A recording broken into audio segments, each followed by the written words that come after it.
Hello everyone, welcome back to CantoHousewife.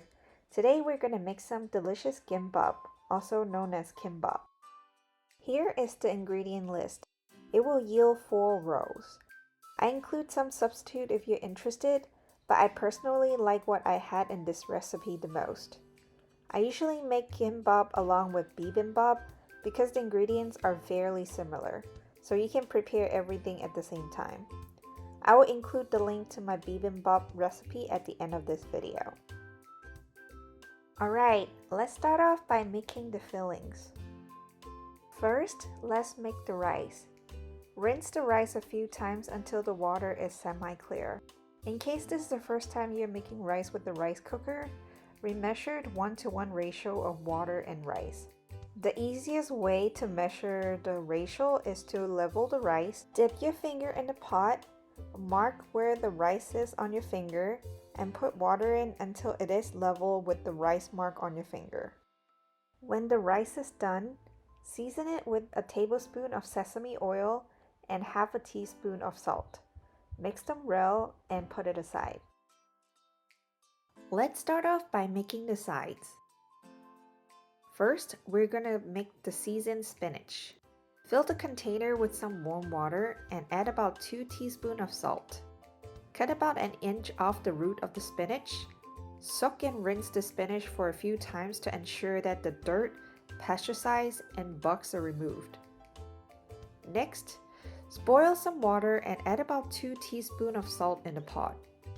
Put the spinach in and cook it uncovered for about 30 seconds to 2 minutes, depends on the amount you put in. Once it's done, transfer it to the ice water bath to stop the cooking process.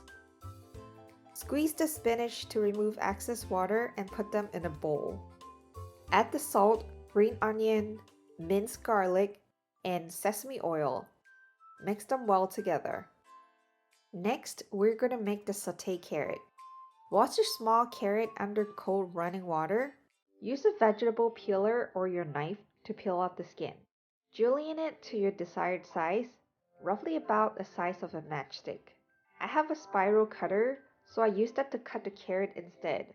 It's much faster and more even than cutting it by my own hand. Rinse the carrot with some clean water and drain them. In a pan, add the carrot and saute it with some salt, chicken bouillon powder, garlic powder, and sesame oil. Next, let's make the spam. Cut the spam into 1/4-inch strips and stir fry it. Since it's already salty, you don't need to add any seasoning. Just cook it until it's a little crispy on the outside. Then we're gonna slice some Korean pickled radish.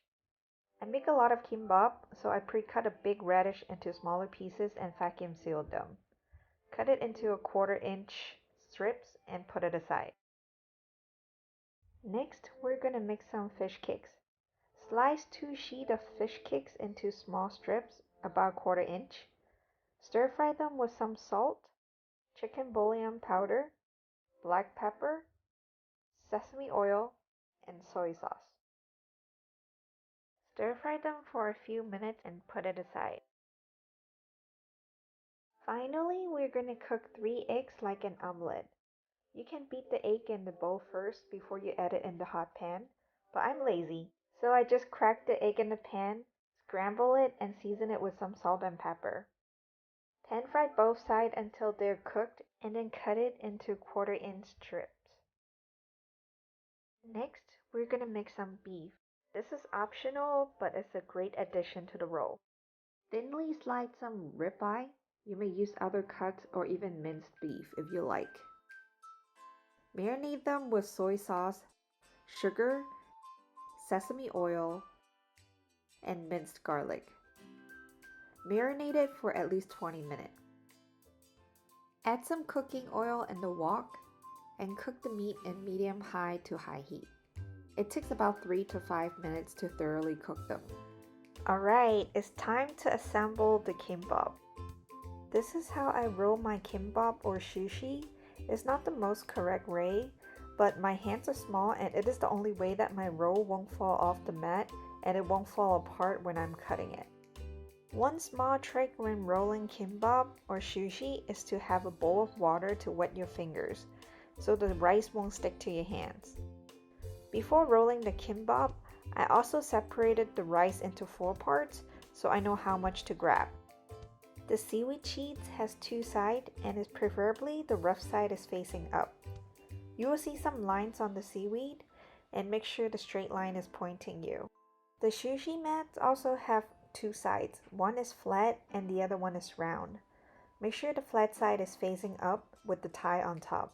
If not, the kimbap won't come out correctly. First, wet your fingers with some water and get 1 portion of rice. Thinly spread it on the seaweed sheet. Add your fillings in the middle.